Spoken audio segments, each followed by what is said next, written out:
C'est vrai que procéduralement, cette solution est parfaitement possible, du moins au regard des règles de procédure. Car il est vrai que c'est la société qui le demanderait, que très théoriquement, on pourrait imaginer qu'elle assigne tous ses actionnaires en référé pour leur permettre d'exercer leur droit au contradictoire et que le président rende une ordonnance à l'issue d'un débat, ce serait impraticable. Donc, dans ce cas-là, le code de procédure civile permet, c'est souvent utilisé par exemple dans les conflits du travail avec occupation, permet de passer par la voie unilatérale d'une simple requête, ici, qui serait déposée par le représentant de la société. Bien. Mais en aval de la désignation du mandataire se posent quand même beaucoup de questions. D'abord, quelle serait la mission donnée au mandataire?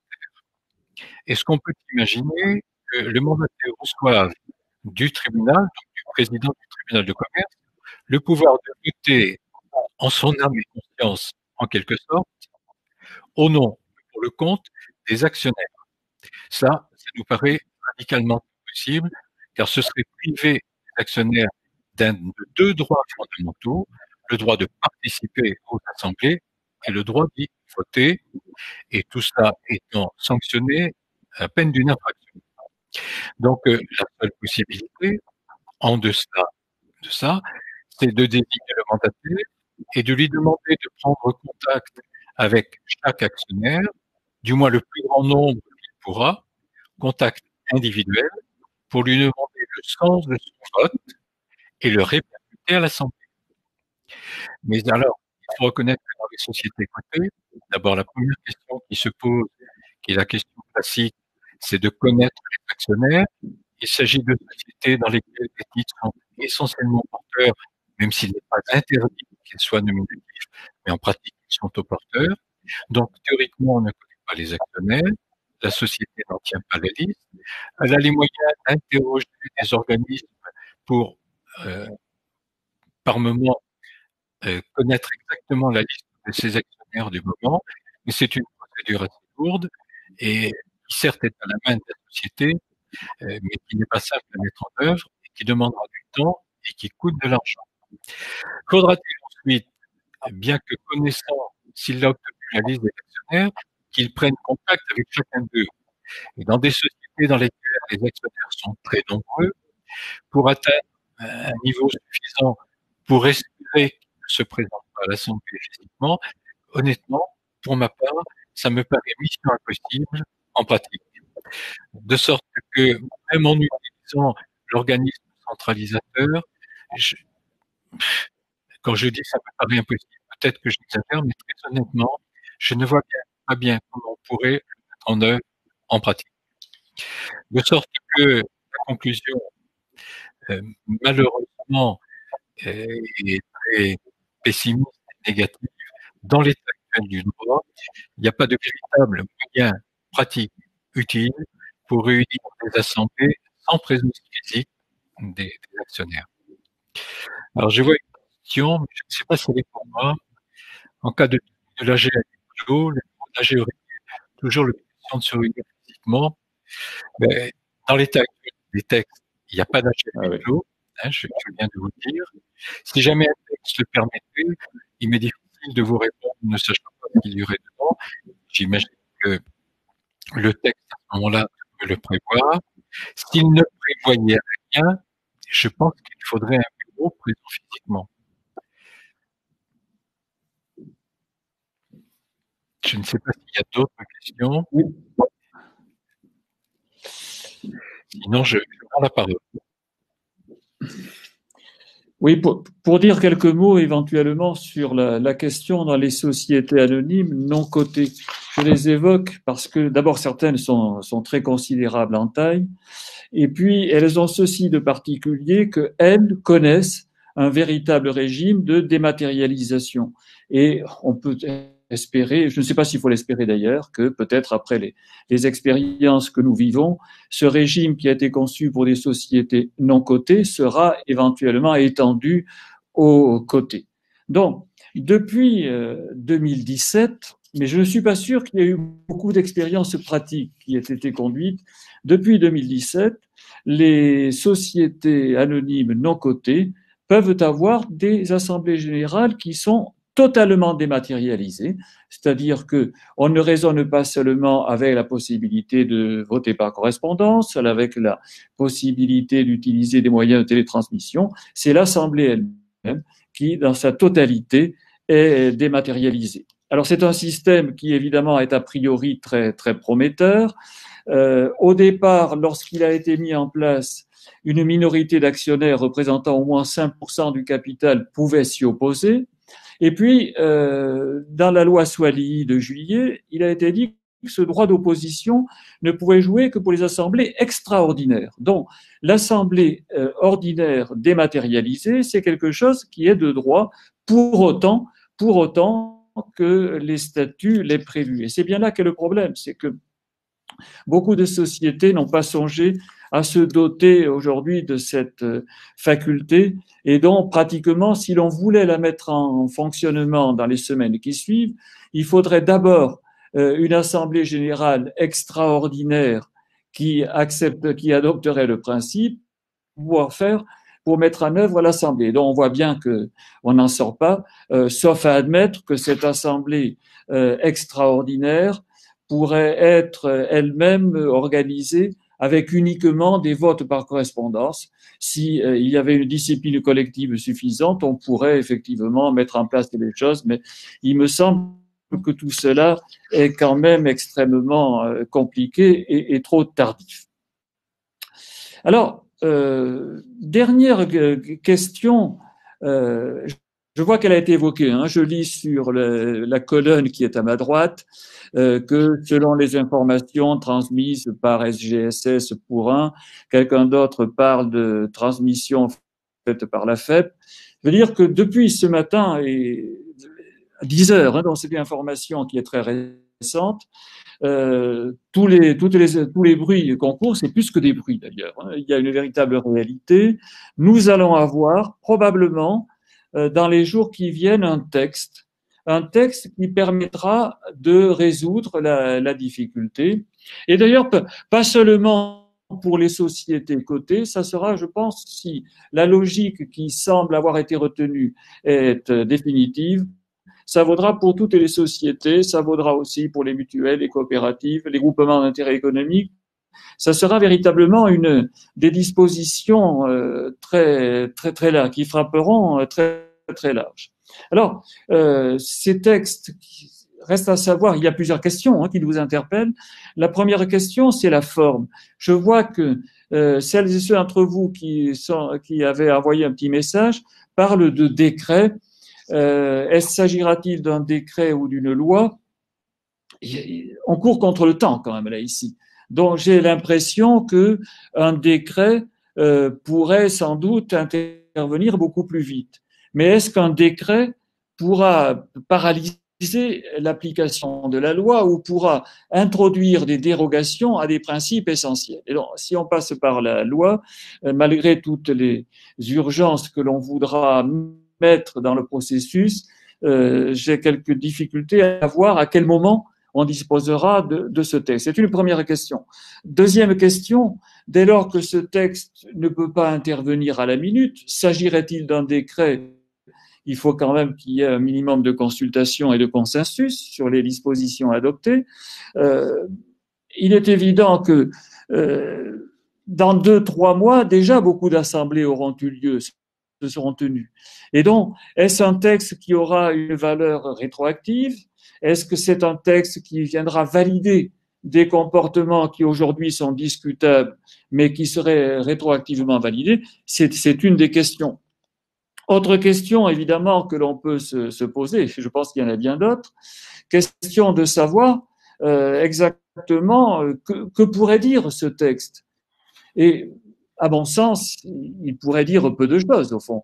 Il suffirait qu'il vienne admettre la possibilité qui est déjà admise donc, pour les sociétés anonymes non cotées, la possibilité de tenir des assemblées générales totalement dématérialisées, mais peut-être, si on veut que cela se fasse, sans qu'il y ait préalablement modification statutaire.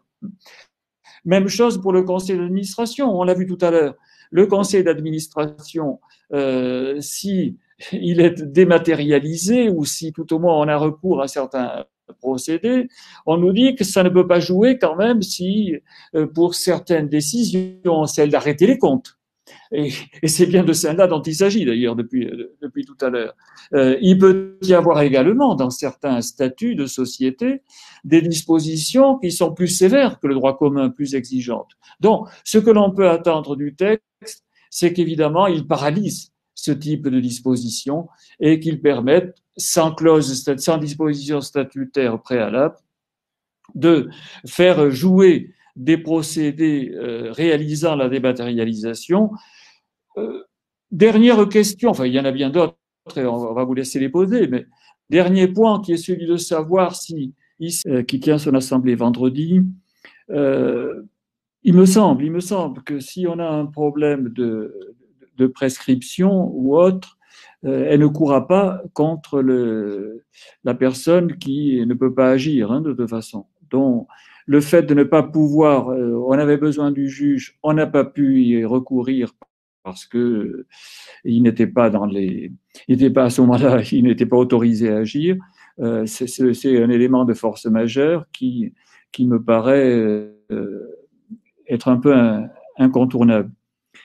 La deuxième question, c'était Luc Atlan tout à l'heure, je crois, qui posait la question justement, enfin, je ne l'ai pas lu complètement, qui évoquait l'annulation éventuelle d'assemblée. Alors, je sais bien qu'en tant que juriste, on est vendeur de sécurité et donc, par conséquent, dès l'instant où il y a une possibilité d'annulation, on ne peut pas la négliger. J'ai quand même l'impression que des juges demain seraient quand même très sensibles au contexte dans lequel certaines décisions sont intervenues. Et donc, par conséquent, même si véritablement il y avait une cause possible d'annulation, on peut espérer que les juges, surtout les juges au tribunal de commerce, qui quand même connaissent très bien la vie des affaires, hésiteraient beaucoup à prononcer des nullités, sauf dans les hypothèses, bien évidemment, où, profitant de la situation, d'aucuns se seraient servis des circonstances pour opérer une véritable fraude à la loi. Voilà, j'ai quand même plutôt confiance dans les juges pour éviter que le pire ne se réalise.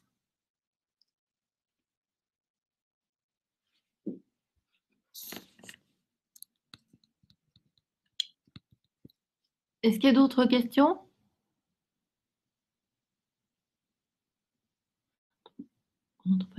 Oui, non.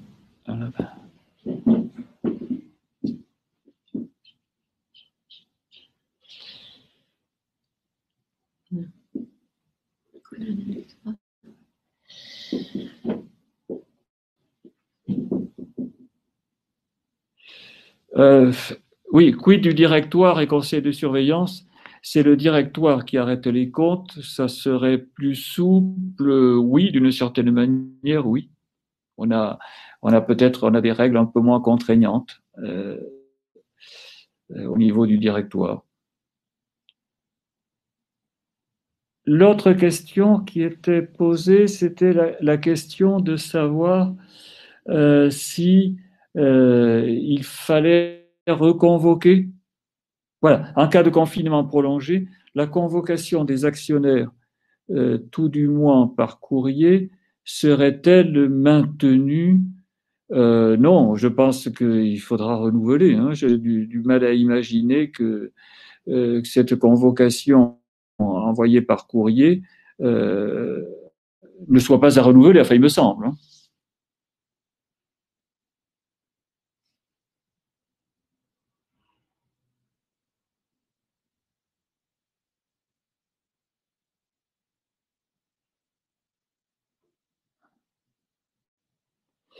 Alors, peut-on envisager de se dispenser des scrutateurs,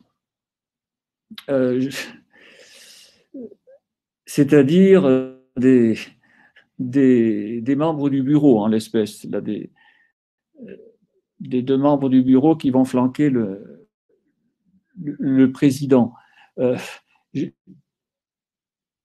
j'ai toujours eu le sentiment, enfin, je me suis posé pas mal de questions lorsqu'elles sont sorties les textes sur la dématérialisation des assemblées dans les sociétés non cotées et de savoir jusqu'où on pouvait aller dans la dématérialisation. Est-ce que notamment on pouvait se dire, même le bureau lui-même doit être dématérialisé, on supprime toute présence physique. Et à l'époque, je me souviens qu'on s'était dit, c'est pas inimaginable, mais c'est bien dangereux parce que tant qu'on n'a pas une expérience suffisante des assemblées dématérialisées, la sagesse, c'est quand même qu'il y ait une réunion physique des membres du bureau.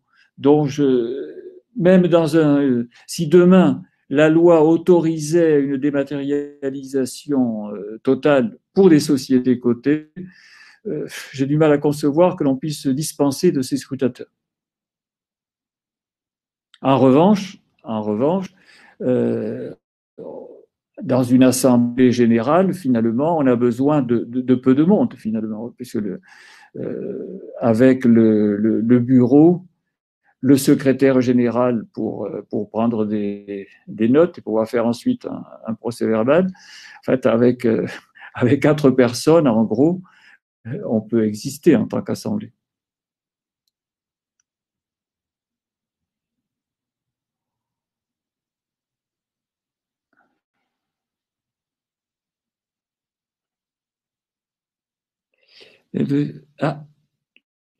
L'hebdo des AG va-t-il nous tenir informés de la publication du décret permettant l'arrêté des comptes en visioconférence? Oui, tout à fait. C'est ce que je disais en introduction. Alors, Jean-Jacques Dègre, il nous entend, il nous voit, mais on ne le voit pas. Vous savez que tout le monde est en télétravail. Alain Courret, on l'entend et on le voit. Nos deux invités proposent, dès que la loi ou le décret ou l'ordonnance, on ne sait pas trop quelle forme, sera paru, de refaire ce webinaire et d'une part de vous tenir informés, mais d'autre part surtout d'avoir leurs commentaires, leur interprétation du texte à venir pour déterminer les implications concrètes en termes d'adaptation du modèle d'Assemblée générale de ce printemps.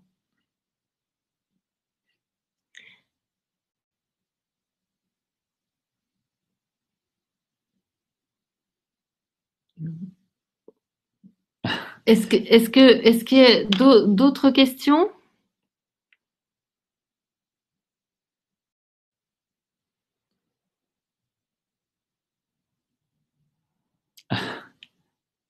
Oui, Luc Atlan nous dit qu'il nous remercie de tenir ce webinaire dans un contexte difficile. Les choses ne sont pas simples pour lui non plus, je suppose.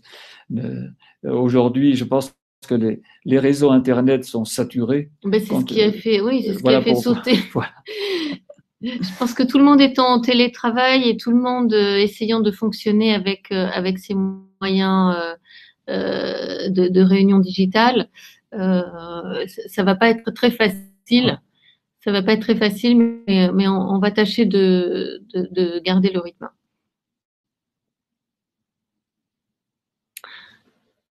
Écoutez, merci à tous d'avoir participé. Un merci particulier à Jean-Jacques Dègre et Alain Courret. Dès que le texte sort, on revient vers vous, d'une part. Et d'autre part, pour mémoire, demain, on se livre au même exercice, cette fois sur le sujet de la communication financière en contexte coronavirus. Cette fois, c'est le sujet, c'est le 28 février, l'AMF a demandé à ce que les sociétés donnent les impacts de la crise sanitaire sur leur on a une dernière question. Leur site. Ah pardon, je termine juste la présentation je termine juste la présentation de demain. Donc, Sarah Bagnon, associée de KPMG Audit, a réalisé un état des lieux des communications financières sur le coronavirus, qu'il s'agit de paragraphes ajoutés à l'occasion de communiquer des résultats annuels ou de convocation d'assemblée générale, comme LVMH et Sanofi l'ont fait, ou de communiquer ad hoc uniquement sur le coronavirus. Donc, elle nous présentera ceci par webinar à 11h demain. Donc, excusez-moi, entre-temps, donc, je redonne la parole à Alain Courret et Jean-Jacques Dègre, puisque vous avez encore une question. Oui, peut-on envisager de convoquer les actionnaires nominatifs par voie électronique uniquement, dans l'hypothèse d'impossibilité de produire des brochures de convocation et d'assurer la livraison de courrier? Parce que j'ai cru comprendre effectivement que le courrier ne fonctionnait pas, ne fonctionnait plus. Bon, oui, je crois que la réponse est inévitable de toute façon. Et là encore, si demain il y avait contestation, on peut faire confiance aux juges qui, face à l'impossibilité, ce sont des situations de force majeure, d'impossibilité, donc j'ai du mal à imaginer que demain des juges ignoreraient délibérément ces situations. Ce n'est pas absolument idéal, parce qu'on n'a pas encore le texte qui nous couvre entièrement, mais j'ai du mal à imaginer demain qu'il puisse y avoir annulation là-dessus.